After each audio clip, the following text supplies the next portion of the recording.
All right, everybody, welcome tonight to PEP Talk in Maryland Forward Party. My name is Matt Byers, and I have with me Tanya Sweat and Pete Oliver Kruger.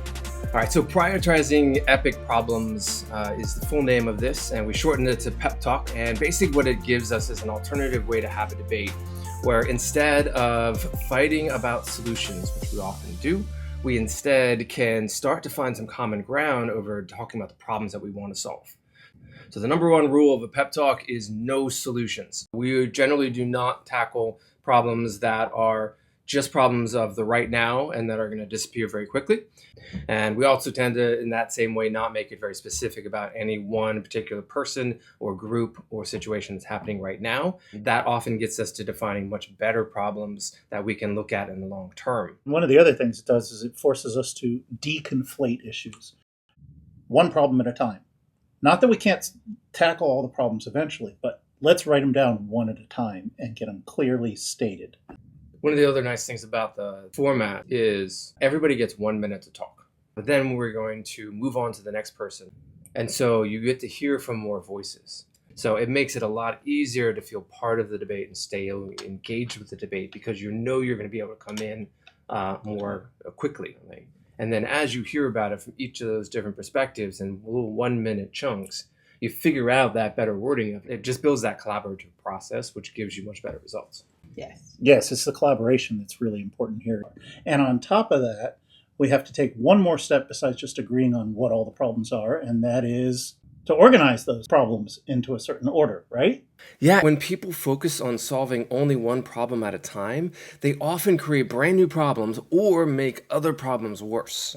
It's the logical fallacy of how we solve problems. We shouldn't be solving problems by proposing solutions. We should be solving problems by understanding the problems and prioritizing them, and then not making a higher level problem worse when we do have a solution to a problem. Right. Yeah. And in my mind, it solidifies and reaffirms that democracy is about rule of the majority, respecting the rights of the minority. Exactly. Yeah.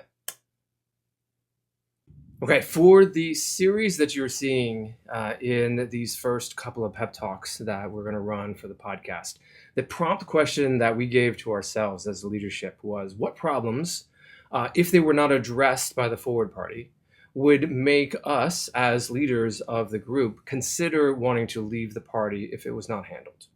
If you are wondering why this question, we had recently received several angry emails because we had not taken a public stance on the conflict between Israel and Palestine. And while we thought that was an unreasonable request of a small political organization in Maryland that has zero impact on the Gaza Strip, it got us thinking about what would be a reasonable request. What issues are important enough that if the Forward Party did not take a stance on them, we ourselves, as leaders of that party, would consider leaving? All right, so this is going to be our first example of something that doesn't make it to the list and doesn't make it through the vote because it needs a little bit more work on it. But I think what you're going to find is that the process then gives us an ability and a language to be able to talk through that. And I think one of the things that's really important for people to understand is that somebody might call this a failure, and because it failed to get on the list, so they might say that. But failure is just as, in my opinion, is more important than success. Totally agree as well that failure and success is not inherently good or bad in and of itself. For both of those things, if you failed and you didn't learn something, that's a problem. But if you failed and learned something from it, that's fantastic. And if you succeeded and didn't learn something from it, not so great. But if you succeeded and you learned something from it that you can take forward, the learning is really the key here. And we learned some things in this problem, in this discussion. Absolutely. And if nothing else, we identified an issue that we need to come back to later. And we all talked about the fact that we just need to develop it a little bit more. Yeah. Maybe it's investigate the source of this concern. Where is this issue coming from? Mm-hmm. But until you give yourself time to really sort through all of that, can you define it as a problem? And even if it is it an epic problem, or is it something that can be addressed in another prioritized epic problem on the list? Mike, you're up next. I would like to put forward Pete's point for the lack of transparency. In which version? This actually came from a conversation that Tanya, I think, and I were having with somebody. And there's two versions of it. I would say sweeping things under the rug. Where do you put transparency? I'd say leave it where it is for the time being. All right. Any clarifying questions to better understand this before we start debate? When you say sweeping things under the rug, would avoidance fall into that category? Or would you be referring more to a cover-up of sorts? From my reading, I'm reading that more as the way we conduct ourselves and faults that we make through our own avoiding it or not wanting to wade into an issue. Avoiding an issue is something a little different, I feel. But it's one of those, if our actions cause harm or our actions are not getting the results we say they should be, then we should stand into account of that. I would just thinking, could you give an example or two of what you think would be problematic under this particular proposal, just for the sake of making sure that we're understanding?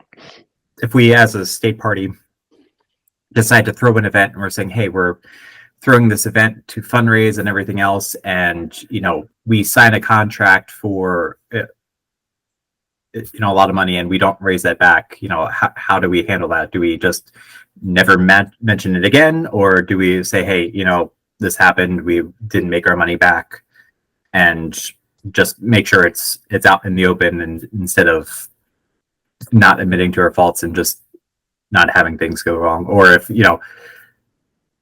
later on down the line we see someone's giving kickbacks or something, do we just kick them off the party and sweep it under the rug and not say anything, or do we actually address it? Does anybody want to move into debate? Yes. All right, we are in the debate stage. I do have a quick thought. My son went to a high school where the principal very strongly believed in this, and then accidentally made international news over a topic that was way overblown. And there can be a distinction between sweeping things under the rug and then not, going out of your way to publicize it when something's gone internally wrong. So yeah, I kind of agree with Adam on this. There's a distinct difference, and I'm not sure how to reword it, but there's a distinct difference between losing money on an event and not publicizing it because you don't need to lay everything out there to be embarrassed about, and somebody getting a kickback and not disclosing it. And those are the two examples you provided, Michael, and that's why I'm using them. But they sort of clarified the issue to my mind. Is I would want to talk about kickbacks. I would not necessarily want to talk about the fact that we lost $50,000 on an event, because that makes us look bad. So there's an appearance, and are you disclosing too much? Are you being too honest? Yeah, I don't have specific wording either, but I just kind of want to echo what Adam and Byers said. I think you have to be allowed to protect your reputation as an organization, but there is absolutely a better line that can be walked in terms of transparency and admitting when if there's a kickback or a crime or something significant of that nature. But especially in our organization's very fragile beginning, where public perception of us is everything, and it's essential we be allowed to continue doing that to some extent for probably the foreseeable future. A similar thought upon this. So maybe it's getting more specific about the things, in that it is breaking the rules. It is maybe the things are when we go contrary to policy or contrary to value. Could you just clarify it a little bit more on exactly what your wording is? Sure. Sweeping policy violations under the rug. instead of setting out to fix our problems. It's better, but I am wondering. So yeah, I guess we'll take it with the asterisk. If something better comes along, Yeah. all for it. I like the idea of values being tied into it. If we were to kind of start to go against the vibrant democracy, free people, thriving communities, I think that would be a real issue. And I'm wondering if there's a way to play up the second half of this as well. The identifying a path for a correction, I think, is a really important part of this. Maybe like fail to establish solutions, fail to acknowledge a path towards solution. Yeah, something like that. Do you want to incorporate that in, Mike? I like the sentiment. I feel like there's a good wording that can encapsulate all this. We just haven't found it yet. But yes, so yes. And I think we're kind of getting there. I guess my concern is there are some things that are internal and are intended to be and should remain internal, whether they're internal to the board or internal to the organization itself. And so I like the fact that we're defining the things. And I guess I'm just wondering if we could put a little bit more clarification, as in matters that would impact the rights of party members or that would damage the party's reputation. Ooh. If it was not disclosed. I mean, Matt could step down, Byers that is, could step down as the chair, but remain on the board. Do we need to explain to the world why he's no longer the chair? And so there's also one thing too that I'm just thinking of too is this transparency. Like we can also talk about internal transparency versus external transparency too, because if the Brenda, I'm just going to pick on you. If the events committee decides to go rogue and go do something really weird, and major things happen within the meeting, and Brenna was the only board member there and decided to report the board. No, we're all good, and just gloss over something. I feel like that's still transparency that we need to talk about too. So then, are you choosing? This is kind of also coming from our rubs with HQ of kind of the opaqueness there too, but that's a whole nother can of worms. Are you choosing internal or external transparency? That's a good question, and it's hard to tell at this point in time because internal is external in this day and age. But yeah, my biggest rub is more the internal stuff, but I think external is more important. If that makes sense. So I guess if anyone has any thoughts on that, I'd be open to it, but I'd say external for the time being. I was listening to everybody and I wrote a completely different passage down below a little bit. So if you scroll down to the end of the logbook, I'd like to propose new wording. So it's, if Forward were to violate its principles, fail to instantiate corrective action, and proceed to cover up that violation. So that includes 1, they violated, 2, they didn't do anything about it, and 3, they didn't tell anybody. Mike, do you want to accept that variation? Yeah, I think that works a whole bit better. Seems very specific at the moment, but I think that's a good 4 steps ahead of where we are. So I'd say yes. All right, we reached our 10-minute limit. We do have other hands still up, so I will take a motion to extend debate if you wish. Otherwise, we will have to move to a vote. Any motion to extend? I'll do a motion to extend. Do we have a second? I'll second that. All right, any objections to extending debate? Going once, going twice. All right, we're adding another 5 minutes. It might be worth adding to the logbook another principle regarding trust or breach of trust. Because then it addresses, we've got the external transparency, but then internally we're dealing with trust issues. And so transparency and being able to trust the people you're working with also becomes somewhat connected. And I think that would address the internal transparency, if you will. And then we just got to decide where we want to prioritize. Can I clarify? Are you suggesting a additional problem? Yes, an additional problem. Okay, so feel free to put that into the backlog, Okay, and we will get to that when we get to it. cool. Thank you. Thank you.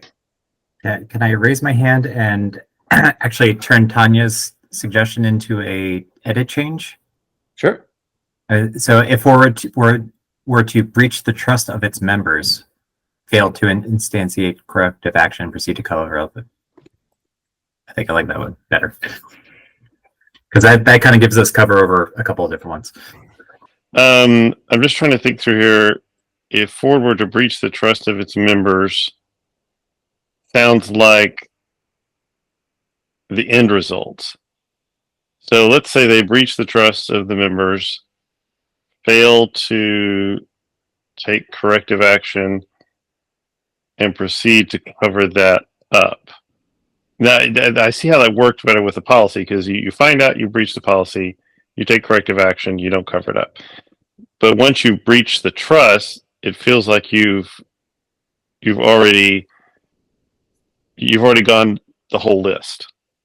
Does that make sense, in the sense that after you breach the trust, can you really take corrective action? Yeah, or proceed to cover up the violation? So yeah, you're right, Robert. Because that's the.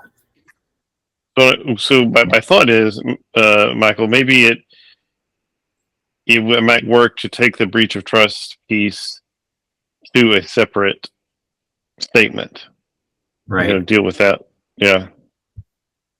Are you, Mike, saying you want to put it back to what it was before? Yeah, put it back to what it was before. Because Robert's right. It's And Tanya, you got the last word. Just a suggestion. If we still wanted to combine the two, that beautiful thing called a semicolon, I think would be appropriate. You could say, if Ford were to breach the trust of its members, semicolon, or, and then you got violated its principles, fail to initiate corrective action, and proceed to cover up the violation. So then you get both the breach of trust and the violation of principles in there. But the semicolon makes it clear that they're kind of two distinct things, even though they're in the same sentence. All right. So, Mike, you get the option to accept or modify. I'm trying to think of a good way to wordsmith it in, but I would say, or actually say, if Ford were to breach the trust of its members by violating its principles, et cetera, et cetera. So, for the purposes of time, we have reached our 15 minutes. We have the option to take a vote.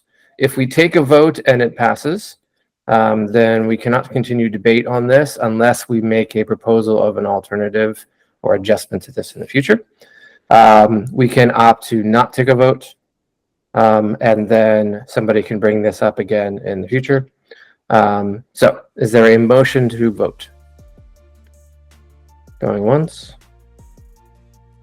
Going twice. All right, we're taking this off the list. We can make modifications in the future, and we can add it back when somebody else wishes to propose.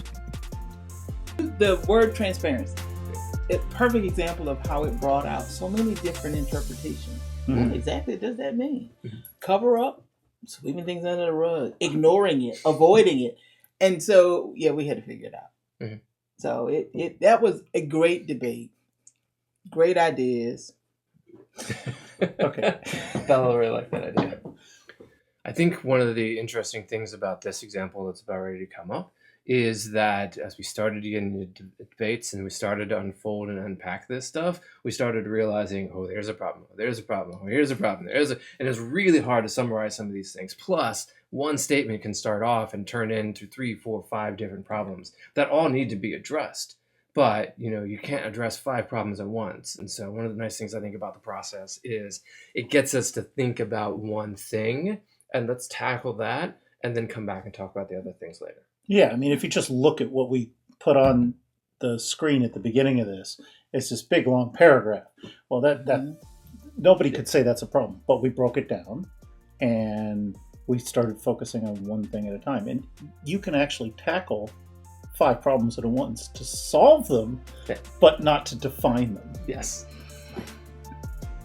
All right, so next up in the list is Adam.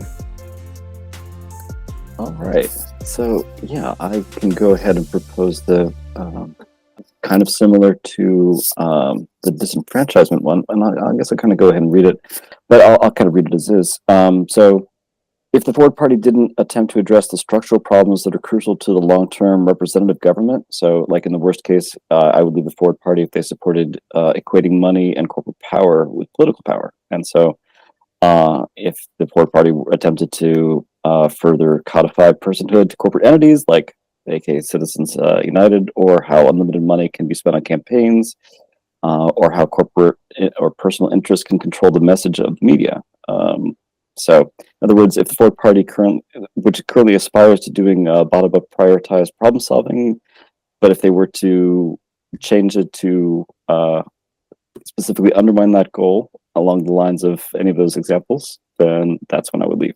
So now it's time to shorten that to an actual epic problem real quick. Let's say, yeah, the problem is top-down politics. Any clarifying questions? I have to apologize for the lawyer in me, because under some statutes now, corporate entities are people or persons, if you will. So can you clarify what you mean by that, I guess, for me in example B? Absolutely. So I guess what I'm getting at is that's I feel like a dangerous precedent in the notion of like a corporation being a person that essentially can act like a citizen, but without any of the responsibilities or being subjected to laws of being citizens. So like this gets close to the edge of the line of policy. So that's and I'm aware of that. So I think maybe like points A, B, and C are for context, but maybe aren't part of this. So, you know, we don't necessarily want to specifically say that we are against the notion of a corporation being a person, but we want to. I would it be too much to say that we recognize how that would be problematic to the notion of one person, one vote. Adam, I'm not objecting in general. I'm just trying to clarify. How do we define crucial to long-term representative government? Different people have different views on what is crucial. Yeah, and it's tricky because that's exactly why I babbled on for 3 more bullet points, and now it's tricky to pull it back into something concise. Some people would argue that term limits are crucial to long-term representative government. So I'm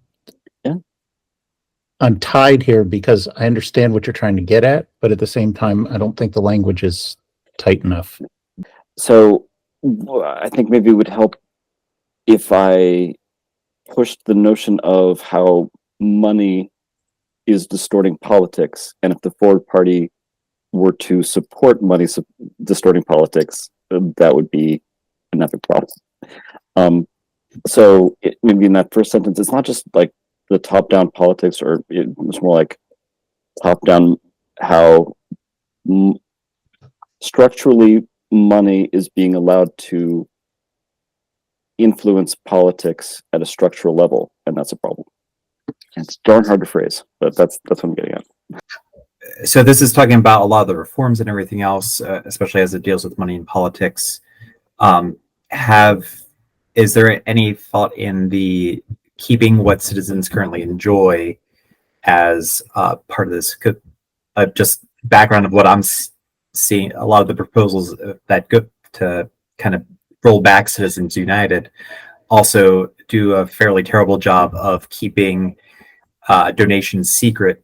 So if you support a cause but you don't want your name out there as a citizen, how does that all work? And that's a whole big thing. But like, essentially, it comes down to how are you thinking about keeping the rights we currently have, essentially. Right, and I think the way I was going is that if we were to try to strengthen Citizens United, say even more that corporations should have unlimited power or something, that's where the real problem would be. Yeah, I don't have anything specific here about say the policy of changing it. In fact, like even mentioning Citizens United is kind of more than I wanted to do. That's why I did it like parenthetically, because that essentially becomes a policy issue. It's like saying the problem is big politics and the policy is removing this particular ruling and its effects. I'm phrasing this as a question, but so that we can kind of think about it quickly before we get there. But structurally, there are two issues interplay here. One is fundamentally donor disclosure, and the other one is contribution limits. And so I'm wondering if we use those terms, or would those terms, I guess the question would be to Adam, would those terms be helpful to you in trying to focus what your objective is? And obviously Citizens United, and of course now we're getting into stuff that I've worked on for years, so I don't want to get too technical. It has implications in both of those areas. I think the donor disclosure was mentioned just a second ago in terms of, who has to say, I want to support this and put their name in public. And the second piece, of course, is just the more fundamental campaign contribution limits. So are those concepts helpful to you in defining this?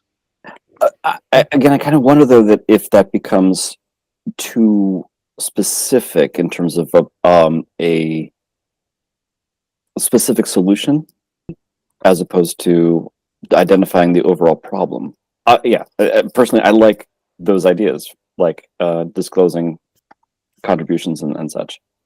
I feel like would that go too far, so far as to essentially go against kind of the policy stances item. But I see someone typing perhaps another wording, and I kind of like that where that's going. Okay, so Adam very observantly noticed that I was typing some stuff in below, trying to come up with additional wording. So, individual citizen voice dilution. If Forward were to support policies where money and corporations were to be given a higher voice than the individual voter.